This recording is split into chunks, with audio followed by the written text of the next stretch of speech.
Oh, je crois que oui,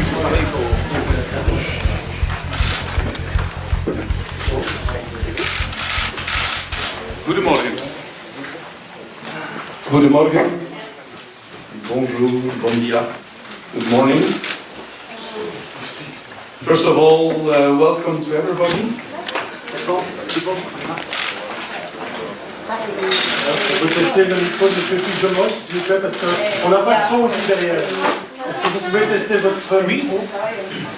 D'accord. Est-ce que ça marche? Vous pouvez entendre? Oui. Non? Il n'y a pas de son? Parce que nous nous entendons très bien.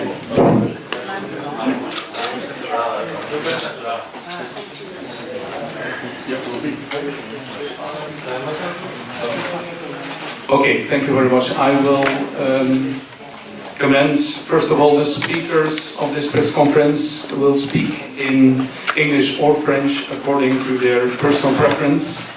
Thank you for your understanding. Ladies and gentlemen, next Monday, 1st of October, the referendum for independence organized by the Catalonian government will be 1 year old. And since then, the Catalonian crisis has been in the news all over the world. And the president of Catalonia at that time, Mr. Carles Puigdemont, became the exponent par excellence of this movement for independence. And he became even more known after leaving the country on the 29th of October 2017 and moving to Brussels, eventually even ending up in a German prison in March 2018 on the charge of rebellion and the abuse of public funds. Today, the international warrant has been dropped, which means that Mr. Puigdemont no longer faces extradition proceedings. But domestic warrants still stand, which means he and some of his colleagues will be arrested should they return to Spain. The rest of Europe and the world have been watching these events with quite some consternation. Especially the power exercised by the Spanish police during the referendum puzzled a lot of people.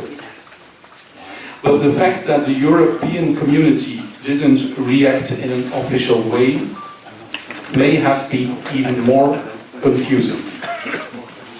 And for this reason, Lano and Racine publishers and La Campana, Catalan publisher, approached Mr. Puigdemont.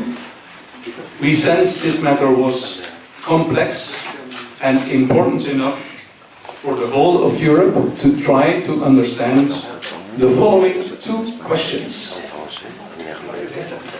First question to Mr. Puigdemont. Can you explain to the European citizens outside Spain and Catalonia, be it a German or Swedish or a Greek citizen, why a majority of people of Catalonia voted for independence and how you ended up in this situation? So the book is not in the first place intended for Catalonia or for Spain, but for the rest of Europe.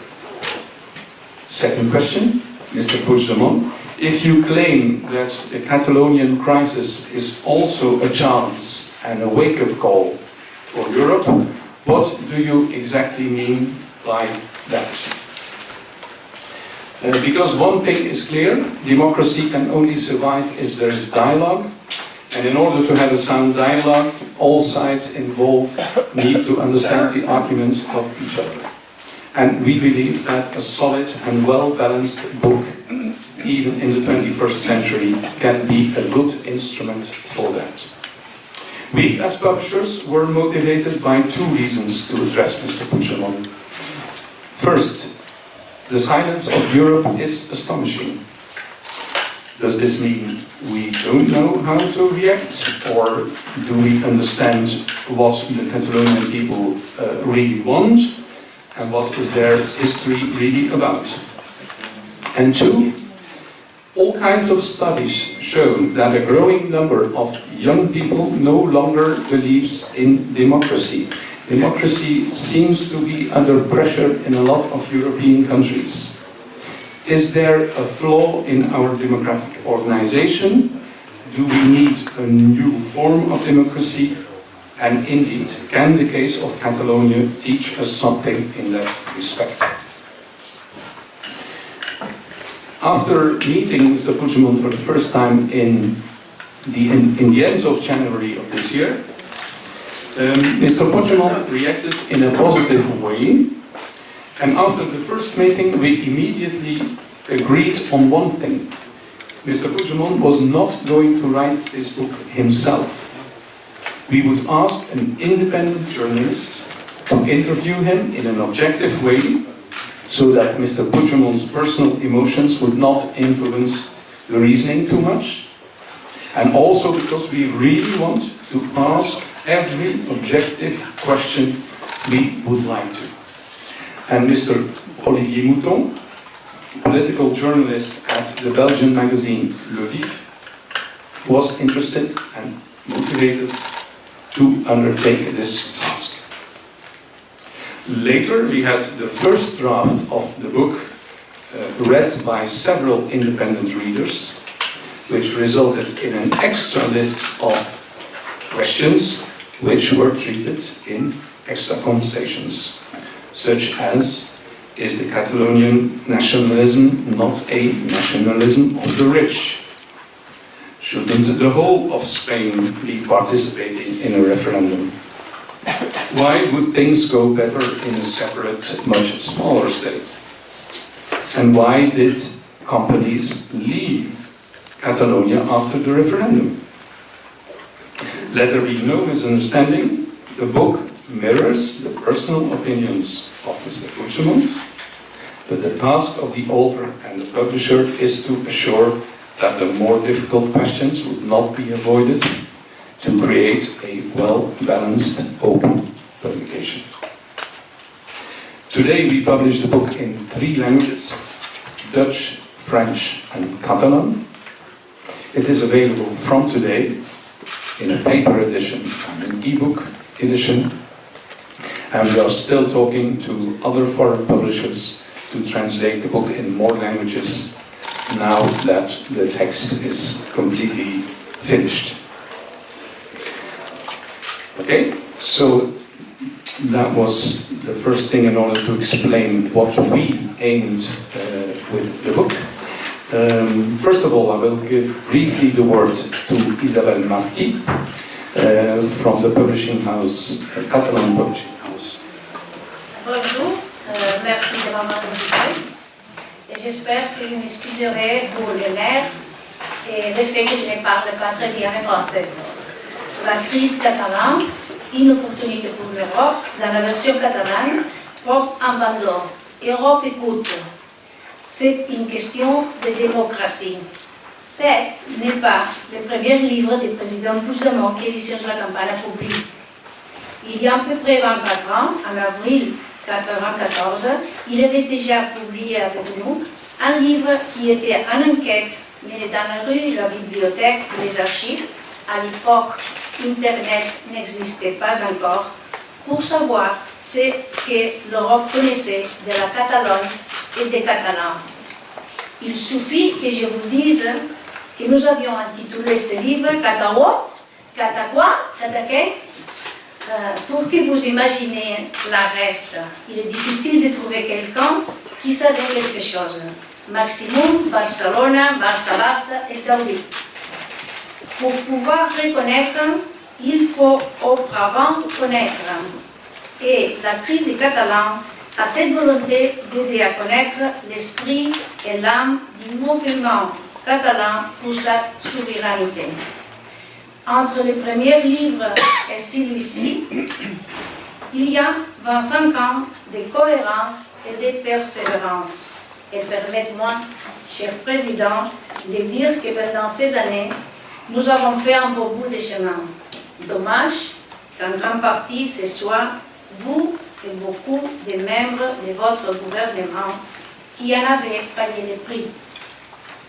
La volonté du président est de s'expliquer afin de continuer à rapprocher la Catalogne aux Européennes, parce que la Catalogne, le livre le dit très clairement, s'est toujours sentie européenne et s'est identifiée avec les idéaux les plus nobles de l'Europe. Pour nous, il fallait choisir être franquiste ou être pro-européenne. La voix qui résonne dans ces pages est celle du président, comme s'il n'y en avait aucune intermédiaire. Dans les premières lignes, on y reconnaît sa sérénité et sa franchise.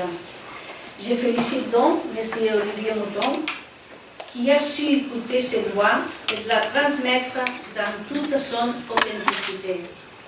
Les Catalans diront la crise catalane et entendront parler du président Puigdemont qu'ils connaissent. Les mentons respectueux, tranquilles, par moments ironiques et toujours pleins d'espoir, que nous lui avons entendu pendant toutes ces années si agitées et malgré sa situation personnelle si difficile et si terriblement injuste. Ses caractères dont je viens de parler et sa manière si honnête d'être en politique ont fait possible une chose nouvelle. Qu'on se sente, nous, beaucoup de Catalans, en communion avec nos politiciens, jusqu'à nous sentir en partie responsables de la situation dans laquelle ils se trouvent aujourd'hui. Carles Puigdemont et tous les membres de son gouvernement ont mis leur destin au service des aspirations du peuple, et ceci nous a réconciliés avec la politique. Oui, nous nous sentons des buteurs de nos hommes extrêmes politiques. Et je ne sais pas s'il y a beaucoup d'autres peuples qui peuvent en dire autant. Je ne vais pas finir sans exprimer ma reconnaissance à Laura Lanoux et à Martin Wallenstein-Bengel et à toute son équipe pour la confiance dans la campagne. Et surtout pour avoir pris l'initiative et la décision de publier ce livre. Donner la parole à Carles Puigdemont, c'est ouvrir la porte du dialogue. Merci donc à Lanoux pour la volonté d'offrir un peu plus de lumière sur la question catalane et d'aider avec ses gestes à construire une Europe meilleure et une Europe pour tous. Merci. Merci Isabelle. Et je donne maintenant la parole à Olivier Mouton, qui a donc pendant plusieurs reprises fait des conversations avec M. Puigdemont. Expliquez-nous un peu, Olivier, comment ça s'est passé. Il n'y a pas de hasard dans la vie parfois. Donc le lundi 12 février passé, j'étais à Barcelone pour voir un match du Barça en l'occurrence, donc ça n'avait pas grand-chose à voir avec la question qui nous préoccupe, quoique, parce qu'on parle du Barça dans le livre aussi et du rôle de relais qu'il peut représenter. Toujours est-il que mon téléphone sonne pour que cette proposition arrive de prendre du temps, parce que c'est important de prendre du temps dans notre métier, de rencontrer Carles Puigdemont. C'est une opportunité évidemment, vu qu'il était en exil à Bruxelles. La vie a parfois de curieux détours. Et très honnêtement, j'ai eu un sentiment double à ce moment-là. Le premier, c'est fort intéressant quand même. Dans notre métier, c'est une chance de pouvoir prendre du temps, de comprendre ce que veulent les politiques, pas que les politiques, mais évidemment dans une question aussi importante qui avait tant marqué l'actualité européenne à ce moment-là. Et en même temps, un autre sentiment, évidemment, qui était de me dire c'est un piège, parce que c'est une question qui est tellement, comme beaucoup aujourd'hui d'ailleurs, polarisée. Hein, il y a les pros et les anti, il y a Barcelone et il y a Madrid, il y a une question qui est extrêmement compliquée à démêler et dans laquelle un journaliste va forcément se retrouver accusé de prendre un parti ou en tout cas de se retrouver mêlé à un conflit dont il ne fait pas partie. Je dis tout de suite, je ne suis ni indépendantiste, ni catalan, ni... je suis juste intéressé par le monde comme il va et intéressé par... un métier qui permet de montrer toutes les nuances et toutes les complexités des questions. On ne le fait pas assez souvent de nos jours, je trouve. Et donc, j'ai hésité, évidemment, à un moment. J'en ai parlé avec mon rédacteur en chef, et en fait, on n'a pas hésité très longtemps, et j'ai pas hésité très longtemps. Après un jour, j'ai dit oui, parce que je me suis dit, une chance comme ça ne se représente pas souvent, que comme Martin l'a très bien expliqué, le contexte dans lequel on envisageait de faire ce livre était, je trouve, serein, était juste dans la mesure où il voulait aussi confronter cette quête d'indépendance à des regards critiques, à des questions légitimes qu'on se pose, pour essayer de comprendre comment il est possible qu'en Europe, au début du XXIe siècle, en Écosse, dans d'autres pays et en Catalogne, il y ait ces velléités qui s'expriment, qu'on pourrait peut-être considérer comme un nationalisme un peu rabougri, refermé sur lui-même, tout à fait contraire à la cause européenne en réalité.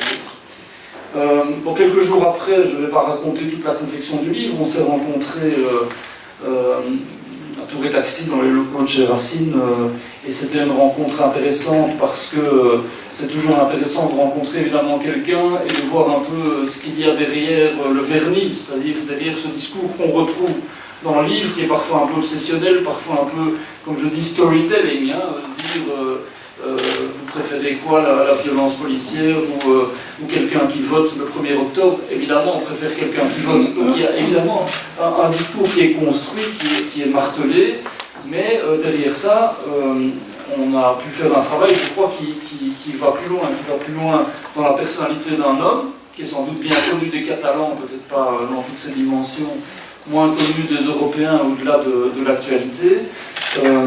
On a pu aller plus loin dans les sources de ce que cette question représente, c'est-à-dire la guerre civile, le franquisme, toute cette période charnière avec l'arrivée de José María Aznar au pouvoir et la difficulté de dialogue avec Madrid, jusqu'à ces moments qui ont été sans doute un peu précipités, je pense parfois après les discussions qui ont sans doute un peu échappé même à ses principaux protagonistes, c'est-à-dire qu'à un moment il y a quelque chose qui est devenu le chemin qui mène à un référendum et à une déclaration d'indépendance, avec, et on le raconte longuement dans le livre, des tentatives de dialogue qui ont échoué, des moments qui auraient peut-être fait en sorte que l'histoire tourne autrement, mais ce n'a pas été le cas. On a entamé les dialogues dans la maison de Waterloo, qui est maintenant connue jusqu'en Catalogne, avec, je le signale aussi, parce que c'est devenu un endroit emblématique, mais à 2 rues de là, il y a une maison qui a mis un drapeau espagnol à son balcon, comme quoi ça montre que c'est un sujet évidemment très très polémique, très polarisé. Le livre, mais il a fallu du temps parce que l'histoire est compliquée, parce qu'il faut aller un peu plus loin que ce qu'on peut imaginer de prime abord, aborder toutes les dimensions. L'actualité a évolué beaucoup, évidemment, pendant ces plus de 6 mois. Il y a eu un jour où on était au milieu des dialogues et M. Puigdemont a eu la bonne idée de partir en Suisse et puis en Finlande, et on sait ce qui est arrivé, aussi dans des circonstances. Donc journalistiquement, c'est passionnant, évidemment, parce qu'on se retrouve confronté à une histoire qui est mouvante et qui, comme je le dis, a des racines plus lointaines. Donc on a, une fois sa libération, pris du temps à Berlin, en essayant de le faire là au maximum, parce qu'encore une fois, on ne savait pas si l'extradition pourrait arriver, si M. Puigdemont pourrait se retrouver, c'était évidemment possible, en prison en Espagne, donc auquel cas, là, je crois que ça aurait été un peu plus compliqué de mener à bien cette démarche. Et donc, un travail compliqué aussi avec l'actualité qui évolue, mais aussi avec toutes les nuances qu'il faut essayer d'introduire. J'espère que j'ai réussi à le faire. Le livre est écrit à la première personne, parce que les questions-réponses étaient trop fastidieuses, et je pense que le choix d'éditeur a été juste à ce niveau-là. C'est avant tout un récit, c'est la voix d'un homme, hein, donc moi j'ai juste essayé de confronter un homme aux questions qu'on se pose, aux contradictions qu'on peut émettre. Certains certainement trouveront que c'est partisan. Bon, c'est surtout la volonté de raconter un point de vue et d'essayer de le raconter dans toutes ses dimensions. Alors, juste pour terminer, je ne vais pas être trop long. Moi, à titre personnel, ce que je peux en retirer, je voudrais quand même insister sur 2 choses. La première, c'est, comme je l'ai dit, la complexité de cette question qui est marquée par des obsessions du passé. On entend parler tout le temps du franquisme, des restes de Franco qui sont dans un monument, les choses là aussi ont évolué, des personnes qui ont été tuées à l'époque, de l'histoire des familles, de l'histoire personnelle de Carles Puigdemont qui a été marquée par ça aussi. Il y a, comme je l'ai dit, plein d'autres questions liées à la crise européenne, et là je pense qu'on arrive au cœur du livre et du thème du livre. Et alors, l'autre facette sur laquelle j'insiste évidemment, c'est que ce livre propose aussi des réflexions sur l'Europe, sur un projet catalan dans ce qu'il incarne, c'est-à-dire la démocratie radicale, des réflexions sur l'énergie, sur la monnaie virtuelle, sur la migration, enfin plein de questions qui sont très très actuelles et sur lesquelles, encore une fois, c'est un point de vue, mais qui est plus nuancé et différent sans doute que ce que d'aucuns pourraient attendre, et en arrivant à quand même des questions sur est-ce qu'une médiation européenne est possible, avec qui, comment, est-ce qu'un processus pourrait se mettre en place qui serait aussi un modèle pour d'autres cas, parce qu'on sait que l'Europe est traversée par beaucoup de tensions. Donc je pense que ce livre a aussi, c'est une voix, c'est un regard, c'est un point de vue, mais la vertu de mettre le doigt sur des questions qui sont extrêmement actuelles. Et ça, en tant que journaliste, je pense que c'était intéressant de pouvoir le faire. Merci Olivier. Et je donne maintenant la parole à M. Puigdemont lui-même pour expliquer pourquoi il a accepté notre invitation d'écrire le plan. Guten Morgen, dames und Herren. Good morning, ladies and gentlemen. Bonjour, bon dia, buenos dias. Thank you very much for your presentation and for explanation the context of our work. Bien, c'est pour moi, c'est tout d'abord, je ne peux pas commencer sans remercier chaleureusement à la maison Lano, alors à tout le monde qui s'est engagé pour avoir l'idée de dresser un message à l'Europe à travers un livre. Peut-être c'est l'outil le plus intelligent pour dresser un message qui concerne la démocratie et que c'est une demande de dialogue. Donc merci de l'idée, merci de l'avoir conçu comme ça, c'est-à-dire à partir de les lunettes d'un Européen qui n'est pas catalan, peut-être à sa propre approche sur la réalité, mais qu'il est capable, comme il était effectivement l'ami Olivier, de poser des questions que peut-être un Catalan comme moi qui est immersé dedans cette situation n'aurait été si capable de le faire. Donc je te remercie Olivier, le travail professionnel, pas facile. Vous avez décrit les contextes dans lesquels ce livre a maturé, parce que ça a été une maturation lente et complexe. On a commencé il y a beaucoup de mois. Mais les choses, les contextes dans lesquels on a dû travailler, elle a changé les endroits. On a commencé dans un endroit que ce n'est pas l'actuel. On a continué à Waterloo. Après, on a dû faire à Berlin. Après, je rédigeais la correction dans un endroit au nord de Schleswig-Holstein. Et finalement, ici, à nouveau, à la maison de Waterloo, elle a changé aussi. On a fait le dernier passage. Mais aussi, les situations ont changé. Moi-même, j'étais en prison. Et j'ai connu ce que représente ça. J'ai vécu 4 mois en Allemagne, 4 mois, 4 jours, pour être précis, en Allemagne, attendant une décision finale sur le mandat d'arrêt. Mais aussi, il y a eu surtout des changements politiques. Un nouveau gouvernement en Catalogne, un nouveau gouvernement en Espagne. Enfin, il y a eu des bouleversements importants. Tout le gouvernement espagnol qui a adressé cette violente répression a été écarté du pouvoir. Et c'est la fois qu'il a quitté la politique. Soraya Sáenz de Santamaría a quitté la politique. Et quand même, nous continuons à être là. Donc, dans ces contextes, ces messages aux Européens surtout, c'est très, très convenable de le faire. Pourquoi? D'abord, par course par l'Europe. Avant, Isabelle a a mentionné le moment dans lequel je dédiais un travail sur la présence de la Catalogne et des sujets catalans aux médias internationaux. Jusqu'à présent, j'ai dû faire face à des questions concrètes. Pourquoi vous voulez être indépendant dans un moment de globalisation? Pourquoi? Est-ce qu'il s'agit de mettre de nouvelles frontières? Et pourquoi se poser une question qui peut entraîner un peu de problèmes en Europe, le moment où, dans lequel nous devons faire face à des menaces de la Russie, des États-Unis, du Brexit, etc. etc. Est-ce que vous êtes des égoïstes? Est-ce que vous ne permettez pas de parler en espagnol? Et pourquoi vous êtes si riche, etc. Je crois que je ne découvre rien de nouveau à tout le monde qui, en Catalogne, a essayé de raconter qu'est-ce que c'est la Catalogne aux étrangers. Et donc c'est le moment de le faire. Pourquoi? Parce que la crise catalane a montré que ce n'est pas tout à fait une crise domestique, comme le gouvernement espagnol a essayé de dire.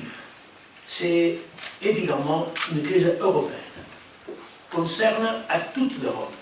Et donc ça a attiré l'intérêt de beaucoup de citoyens européens qui peut-être auparavant ne connaissaient presque rien, sauf les Barça, Gaudi, Dali, Costa Brava, etc., Barcelone, mais qui ne connaissaient effectivement presque rien de conflits politiques qui existent dans ces coins si belles de l'Europe.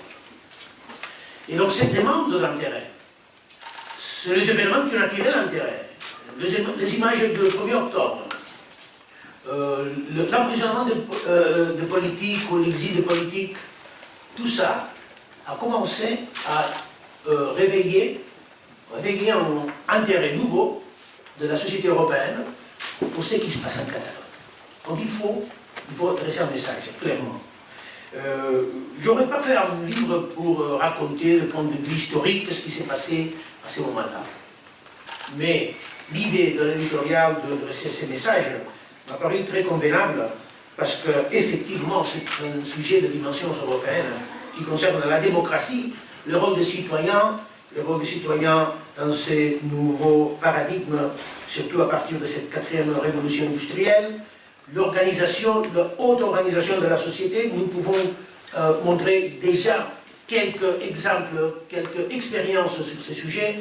Le référendum même du 1er octobre, la journée du 3 octobre n'aurait été plus possible sans l'auto-organisation et l'impact de ce qu'on appelle cette transformation digitale de la société. Et bien sûr, la menace du populisme, du nationalisme d'État, tout ce que effectivement, c'est une menace pour l'avenir de l'Europe. Et de le faire comme, évidemment, protagoniste d'une partie de ces événements, et d'essayer de répondre à des questions évidentes qu'un citoyen de la Norvège, ou de la Suisse, ou de Finlande, probablement peut se poser sur la Catalogne. J'espère qu'il y aura beaucoup de réponses. Ils ne sont pas toutes les réponses et peut-être toutes sont discutables. Donc il s'agit de ça, de créer un débat critique même sur un sujet qui concerne absolument tout l'Europe. À partir de ça, ce qui s'est passé le 1er octobre, personne en Europe peut dire que ça ne concerne toute l'Europe.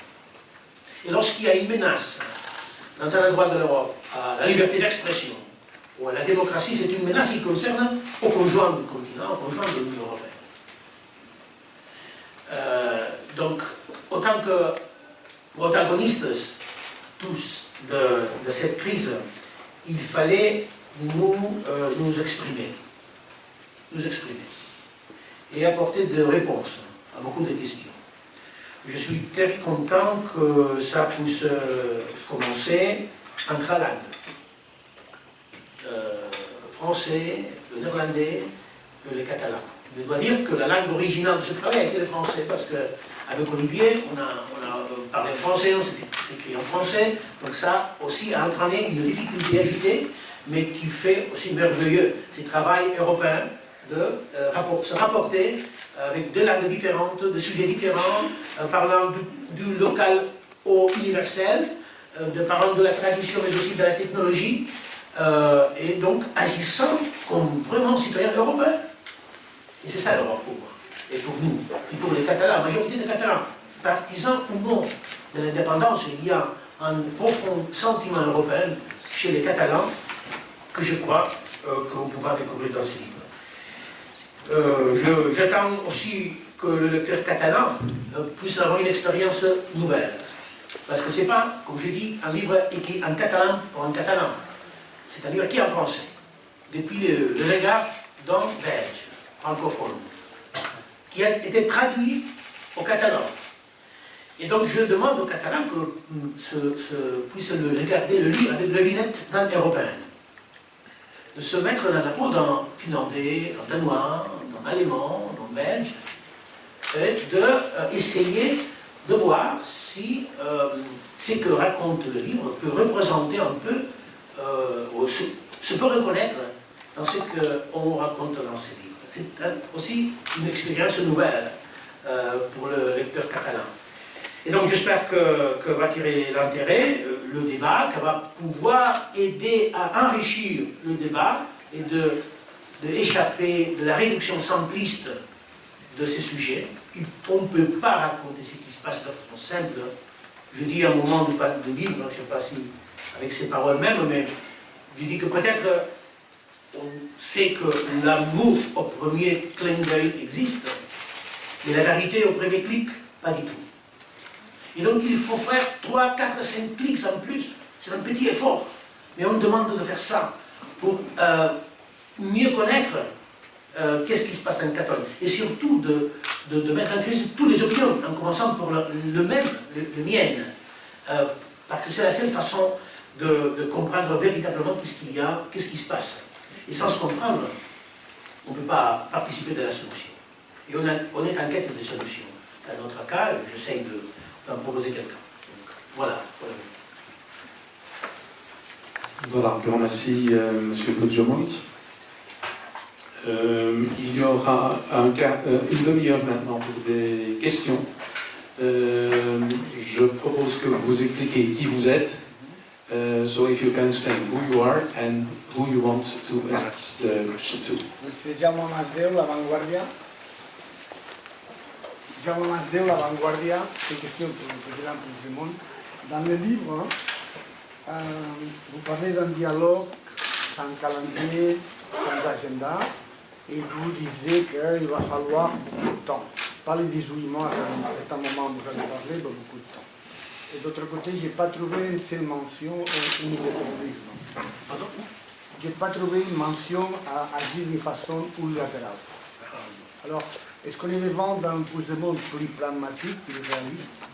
Et la deuxième question, c'est le livre en 3 langues, mais je voudrais savoir pourquoi pas en espagnol aussi, parce que pour comprendre la complexité de la Catalogne, peut-être c'est aussi important que dans toute l'Espagne union.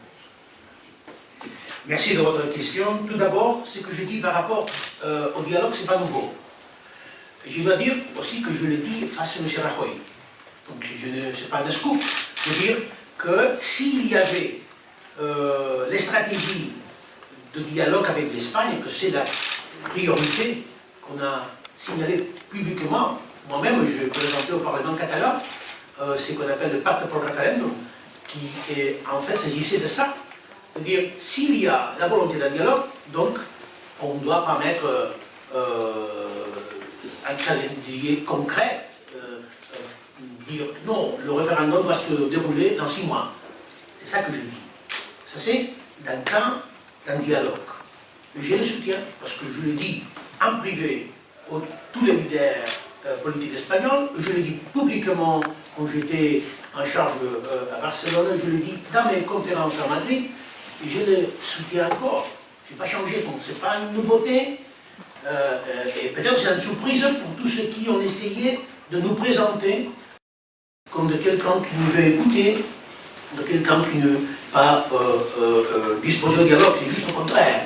Notre biographie politique est pleine de références, de demandes au dialogue. Et je ne peux pas renoncer à ça, je ne peux pas renoncer. Donc si c'est le cas d'un dialogue, il faudrait faire tout pour habiliter ces dialogues, sans condition préalable. Donc il faut aller à la table avec le droit de nos projets d'indépendance, d'exercer le droit à l'autodétermination. C'est pas acceptable, c'est pas le dialogue en tout cas, de dire oui, dialoguer, mais vous devez renoncer à l'indépendance. C'est pas un dialogue, on peut l'appeler d'une autre façon, mais pas un vrai dialogue. C'est ça que je dis. Donc il n'y a pas en nouveauté, en changement. L'unilatéralité, c'est légitime. On l'a exercé, en fait, on a déjà organisé un référendum, et les résultats qui ont été validés par le Parlement catalan sont valables. Et c'est une absolue légitimité de le faire. Mais, comme je dis avant, et comme on le dirait toujours, s'il y a la moindre possibilité de régler la solution à travers le dialogue, je préfère ça. Et ça demande du temps. Mais par contre, s'il n'y a pas la volonté de le faire, effectivement, la réalité, ce n'est pas uniquement légitime, mais c'est légal. Ça doit partir de la décision du prochain. Et finalement, la question de l'espérance, je crois que c'est une question de l'éditorial. C'est pas moi qui prends les droits, donc c'est une question. Il n'y a pas aucun, problème de le faire dans toutes les langues du monde, et surtout en espagnol. Donc je peux peut-être ajouter que jusqu'à maintenant, il n'y a pas d'éditeur espagnol qui s'est présenté, mais on est absolument ouvert à le publier en espagnol. Je vais peut-être suivre les à vous, madame. Ana Lazaro Eronius, c'est une question pour M. Mouton. Vous avez choisi le titre Une opportunité pour l'Europe. Je voulais savoir pourquoi. Et si aussi vous avez trouvé qu'il y a des dangers pour l'Europe et quels dangers vous aurez identifié au cours de ce dialogue. Et donc le titre, La crise, une opportunité pour l'Europe, c'est un titre qui a été décidé avec l'éditeur, en l'occurrence, parce que c'était précisément l'angle que l'on voulait apporter au livre. Et à titre personnel, je trouve évidemment intéressant, à travers le récit d'un protagoniste de la crise catalane, de voir le parallèle qu'il peut y avoir entre cette crise et la défiance que l'on connaît depuis un certain nombre d'années à l'égard de l'Europe, qui est venue effectivement à une époque où il y a eu des changements politiques dans un certain nombre de pays. D'abord l'Italie, l'Espagne, la France, où il y a eu des virages qui étaient peut-être davantage, je ne vais pas utiliser le mot nationaliste parce que c'est un mot qui n'a pas lieu d'être dans ce cas-là, mais qui en tout cas s'est refermé sur une vision différente de l'Union européenne et qui mène à ce que l'on connaît maintenant, c'est-à-dire une Europe qui est en panne de projet. Alors certains, dont les Belges et les Français, essayent de la revivifier aujourd'hui, mais on voit dans quoi c'est parti. Évidemment, faire le lien entre une crise telle que celle-là, qui a priori est une crise nationaliste, de repli sur soi, telle qu'on pourrait le considérer, et une crise européenne qui a d'autres ressorts, je trouvais que c'était intéressant, et de montrer que, en réalité, les solutions, les issues qui pourraient subvenir à la crise catalane peuvent servir d'aiguillon aussi au niveau européen. Je trouve que c'est un regard nouveau et un regard intéressant. Moi, en tant que journaliste, je suis évidemment intéressé parce que depuis de longues années, je suis la situation en Belgique. On a aussi des mouvements qui aspirent à davantage d'autonomie, voire à l'indépendance en Flandre surtout. Et c'est intéressant de voir, d'écouter, de comprendre à la fois les raisons qui motivent ces volontés-là et aussi ce qu'elles peuvent apporter. Je pense que c'est la seule façon dont on peut à un moment sortir des crises. Et donc ce titre à la fois interpelle, je pense qu'il y a plusieurs personnes à qui j'en ai parlé qui se disent quoi, la crise catalane, une opportunité pour l'Europe, avec quoi vous venez? Ben, moi ça m'intéresse justement, que les gens se disent avec quoi vous venez, parce que justement on peut interpeller différemment par rapport à cette question. Mr. Puigdemont, I'm a journalist from a small Eastern European country called Bulgaria. I'd like to ask you, who do you think will follow the example of Catalonia? That's first. And second, having into account that the European Commission back to 2015 advised that any separation of Catalonia from Spain would automatically mean leaving the European Union, how do you see eventual future of Catalonia out of the European Union? Thank you. Thank you very much. Sorry, could you repeat the first question, please? First. Who do you think will follow the example of Catalonia? Well, concerning the first question, I don't know exactly, because the case of Catalonia is unique. And every case of claiming for self-determination has its own path. So we don't want to give any lessons for no one. But I'm sure our path, our way to achieving our self-determination with non-violent and democratic tools is an example for democracy in the whole of the world. All the peoples who are demanding or fighting for self-determination, if we can make a suggestion, we suggest try non-violent and democratic way.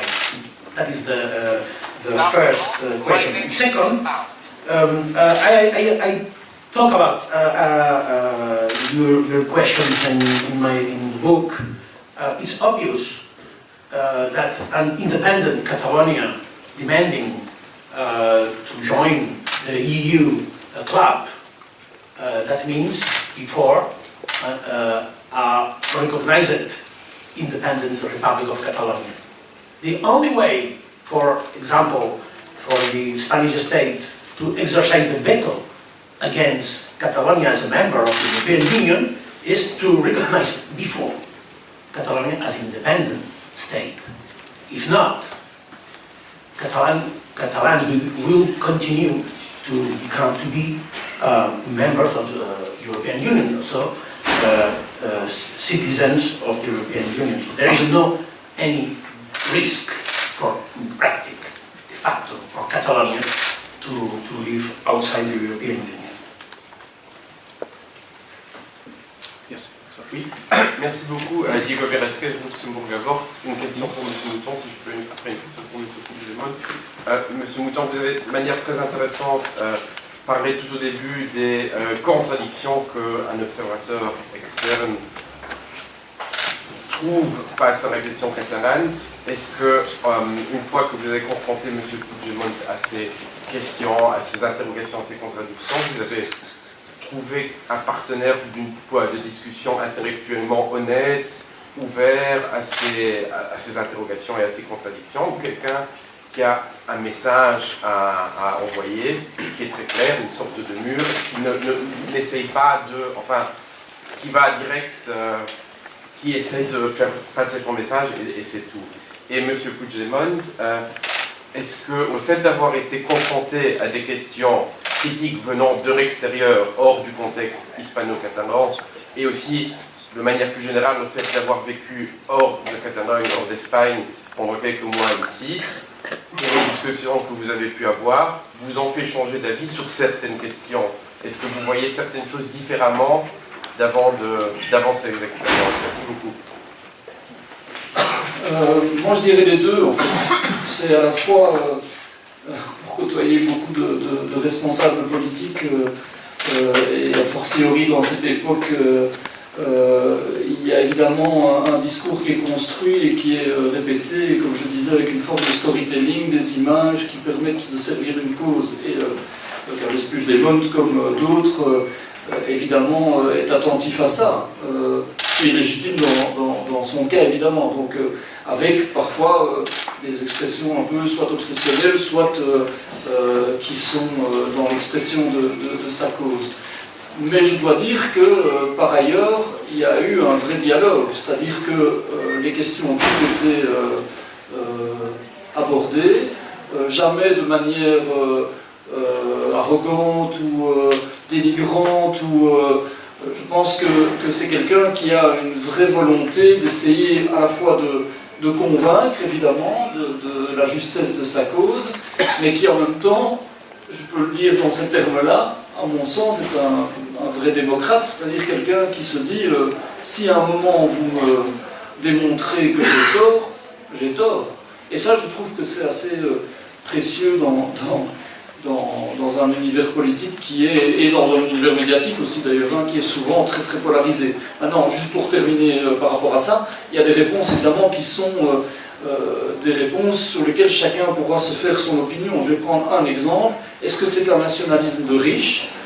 Carlos Puigdemont explique pourquoi lui considère que ce n'est pas le cas, avec des données techniques aussi, hein, chiffrées, sur la répartition des richesses, etc. C'est son point de vue, évidemment, à partir duquel chacun pourra se faire une opinion. Oui, bien sûr que je suis tout le temps prêt à améliorer ou à changer les avis s'il y a un échange honnête, profond, d'opinion, mais pas uniquement parce que je suis ici en exil, mais dans toute ma vie en fait. Et je suis prêt toujours à améliorer, et c'est ça que je demande aux autres aussi, de pas uniquement essayer de convaincre, mais aussi accepter d'être convaincu. Et donc, je suis en permanence dans ces débats. C'est pour ça que j'aimais beaucoup des questions qui ne sont pas évidentes par un Catalan qui est dans le milieu du projet. Surtout par le milieu du pouvoir critique. Une question que c'est pas une nouveauté, parce que je le trouvais plusieurs années auparavant, mais la question du nationalisme. On doit s'exprimer mieux sur ça. Parce que, bien évidemment, on n'a rien à voir avec le nationalisme qui a déchiré l'Europe. Rien à voir. En fait, pour être plus précis, on a lutté contre ça. Parce qu'on a été volonté contre le nazisme, par exemple. Et on a été toujours allié contre le fascisme.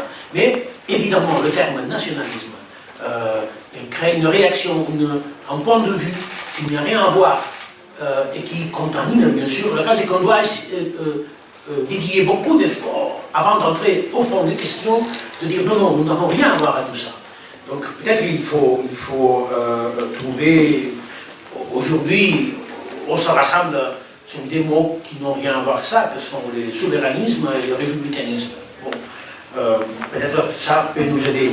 Donc des choses différentes que j'ai vues, non, c'est peut-être, oui, que je ressentis il y a quelques mois, de façon intense surtout, avant de mon séjour en Allemagne. C'est de s'adresser plus directement aux citoyens européens qu'aux politiciens, au gouvernement. On a oublié trop facilement, on a confondu aussi, on a entré dans ce piège de confondre les institutions européennes avec l'Europe réelle. Et non, il y a beaucoup de gens que peut-être sans avoir un cas de revendication territoriale irrésolue, qui peuvent avoir beaucoup de liens avec notre demande de radicalité démocratique. Et donc ça, peut-être c'est une leçon que j'attire de tous ces mois, de se dresser plus directement aux citoyens qu'aux institutions européennes. Monsieur. Jean-Pierre Strobans du Monde. On voit bien votre volonté dans ce livre d'européaniser la question catalane. Concrètement, comment vous voyez ce dialogue éventuel avec les institutions européennes, appelons-les comme ça, avec qui, je crois que vous mentionnez seulement M. Tusk dans votre livre, est-ce que ça veut dire que vous l'avez rencontré, il est sympathique à votre cause? Deuxièmement, vous venez de dire le nationalisme que nous défendons n'est pas du tout, entre guillemets, identitaire, mais comment vous voyez d'autres formes de nationalisme en Italie, celui de M. Salvini, celui de certaines régions françaises, celui qui peut exister dans certains pays de l'Est, avec le problème de minorités nationales qui défendent des conceptions identitaires. Donc, on voit assez mal comment on peut européaniser cette question dès l'instant où des pays comme la France, l'Espagne évidemment, la Belgique peut-être aussi, nos amis de la NVA défendent parfois des thèses contestables, en tout cas aux yeux de certains francophones. Comment vous imaginez concrètement cette issue et ce dialogue très éventuel? Merci. En fait, je crois que c'est évident que maintenant il ne faut pas dédier un grand effort pour montrer que ça, c'est un sujet européen, qui concerne tout le monde. Et l'européiser, c'est une conséquence naturelle de la dimension de la crise et de tous les sujets qu'elle concerne. la façon de rapporter entre les régions et l'Europe, la reconnaissance de la diversité, le rôle de langues qui sont officielles dans ces régions, mais qui ne sont pas reconnues au niveau européen, mais qui sont plus parlées que langues officielles dans le Parlement européen. Tout ça, la gestion de la diversité, la reconnaissance de ces diversités, ça c'est l'Europe. Et l'Europe, si elle ne se reconnaît en sa diversité, elle ne peut pas avoir un avenir. Parce que l'Europe est née de sa diversité, donc le respect de la diversité. Les cas catalans offrent la possibilité réelle de montrer, pas uniquement à l'Europe, mais surtout à l'extérieur, que l'Europe est capable de gérer ces différences et de les mettre en valeur, plutôt que de combattre, essayer de le combattre. Et surtout parce qu'il y a, comme je dis la réponse avant, il y a des éléments qui nous mettent en liaison avec des citoyens européens qui sont préoccupés par la menace autoritaire des États, peut-être sans avoir la nécessité de revendiquer le droit à la autodétermination, mais qui ont du mal à accepter que l'Europe marche comme ça aujourd'hui. Il y a double standard, si l'on regarde la Pologne ou l'Hongrie ou l'Espagne, qu'il y a une indifférence face à ces crises humanitaires du Méditerranée. Donc, il y a des points de connexion. Deuxièmement, non, si je parle de Donald Tusk, c'est pas parce que je l'ai rencontré, je ne vais pas parler avec lui.